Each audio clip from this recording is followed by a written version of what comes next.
හැමෝටම සුබ දවසක්. ඔන්න මම අදත් ඔයාලට ගවර්න්මන්ට් ජොබ් වේකන්සිස් කීපයක් අරගෙන ආවා. අවම සුදුසුකමක් යටතේ අපිට ඇතුළත් විය හැකි අයදුම් කරන්න පුළුවන් අලුත්ම ජොබ් වේකන්සිස් කීපයක් තමයි මම ඔය කට්ටියට අරන් ආවේ.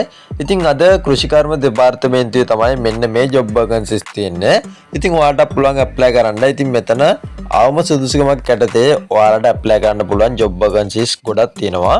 හරි. ඉතින් අපි කතා කරමු අපිට මෙතන තියෙන ජොබ් වේකන්සිස් මොනවද කියලා. හරි. ඉතින් මුලින්ම ගොවිපල් ලිපිකරු තියෙනවා. ඉතින් ඒකට අවශ්‍ය පුරපාඩු සංඛ්‍යාව 18ක් තියෙනවා. බීජ කාර්මික පුරපාඩු දෙකක් තියෙනවා.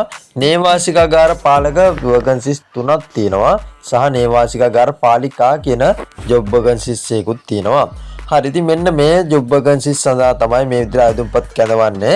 ඉතින් ඔයාලට පුළුවන් මෙන්න මේකට අයදුම් ගන්න අවුරුදු 18ත් 35ත් අතර කෙනෙක් නම් ඔයාලට අනිවාර්යයෙන්ම පහසුවෙන්ම මේ ජොබ් වේකන්සිස් වලට අයදුම් කරන්න හැකියාව තියෙනවා. හරි. ඉතින් 2025 12 වනතුරු ඔයාලට මෙන්න මේ අයදුම්පත් යවන්න හැකියාව තියෙනවා. ඉතින් තව ගොඩක් දවස් තියෙන නිසා ඔයාලට පුළුවන් අනිවාර්යයෙන් මේකට අයදුම්පතක් යවන්න. හරි. ඉතින් මේකට තනතුරට අදාළව අවශ්‍ය සුදුසුකම් පහලින් සඳහන් කරලා තියෙනවා.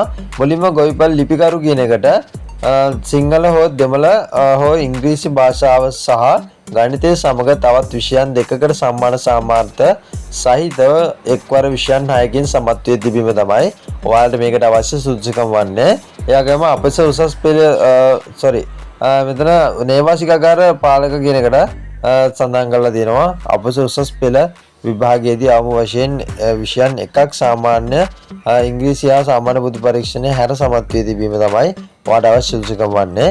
කිසිම වෘත්තීය සුදුසුකමක් අවශ්‍ය වෙන්නේ නැහැ කියනවා. අමතර සුදුසුකමක් අදාළ ශාස්ත්‍රීය පළපුරුද්ද කියලා තමයි සඳහන් කරලා තියෙන්නේ. හරි. ඉතින් බීජ කාර්මිකයකටත් විෂයන් 6කින් සාමාන්‍ය පෙළ සමත් වී තිබීම විතරයි ඔයාලට අවශ්‍ය වන්නේ. ඒ වගේම වෘත්තීය සුදුසුකමක් අවශ්‍ය වෙනවා. ශ්‍රී ලංකා කෘෂිකර්ම විද්‍යාලය මගින් පිරිනම ලබන අවුරුදු ඩිප්ලෝමා සහතිකයක් ලබා තිබීම කියලා සඳහන් කරලා තියෙනවා. ඉතින් මේකට අවශ්‍ය වෙනවා වෘත්තීය සුදුසුකම. හරි. ඉතින් අපි ඊගාවට කතා කරමු. ඊගාට තියෙන ජොබ් වේකන්සිස් එක ගැන. ඉතින් අපිට ඊගාවට තියෙන ජොබ් වේකන්සිස් එක තමයි බීජ කාර්මික. ඉතින් බීජ කාර්මික කියන තනතුර සඳහා අපස උසස් පෙළ විභාගය සමත් වී තිබෙන්න ඕනි කියලා තමයි සඳහන් කරලා තියෙන්නේ.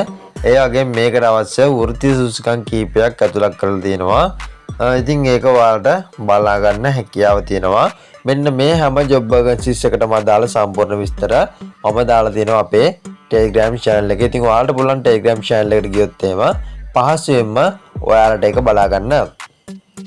හරි. ඉතින් අමතර සුදුසුකම් කිහිපයක් සඳහන් කරලා තියෙනවා. ශ්‍රී ලාංකික පුරවැසියෙකු විය යුතුයි කියලා සඳහන් කරලා තියෙනවා. විශිෂ්ට චරිතයකින් යුක්ත විය යුතුයි කියලා. ඒ වගේම දිවයිනේ ඕනෑම ප්‍රදේශයක සේවය කිරීම හා ඒ තනතුරේ රාජකාරී ඉටු කිරීමට යෝග්‍ය කායික හා මානසික සෞඛ්‍ය තත්ත්වයක් යුක්ත විය යුතුය කියලා සඳහන් කරලා තියෙනවා. ඉතින් වැටුප් ප්‍රමාණය දාලා තියෙනවා රුපියල් 78360යි. ඉතින් මෙන්න මේ විදිහට ජොබ් වේකන්සිස් එකට දාලා මෙන්න මේ විදිහට සඳහන් කරලා තියෙනවා.